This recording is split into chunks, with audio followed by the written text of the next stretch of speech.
Heroin supply দিতে অগ্রিম 5.5 লক্ষ টাকা, হেরোইনের নমুনা দেখিয়ে টাকা সহ বাড়ি ফেরার পথে হেরোইন সহ গ্রেফতার রঘুনাথগঞ্জের বাসিন্দা। শনিবার রাতে রঘুনাথগঞ্জের তেঘুরি মণ্ডলপাড়া থেকে গ্রেফতার করে রঘুনাথগঞ্জ থানার পুলিশ।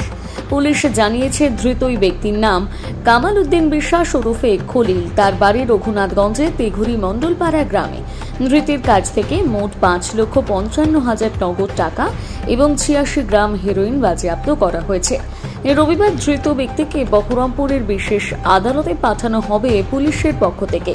পুলিশ সূত্রে খবর, বিভিন্ন প্যাকেটে ছোট ছোট করে হেরোইনের বিভিন্ন নমুনা নিয়ে গিয়েছিল ওই ব্যক্তি।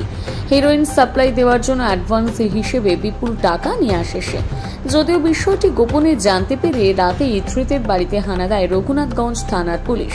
তখনই গ্রেপ্তার করা হয় তাকে। ধৃত ব্যক্তির সঙ্গে আর কেউ জড়িত রয়েছে কিনা তা খতিয়ে দেখা হচ্ছে পুলিশের পক্ষ থেকে।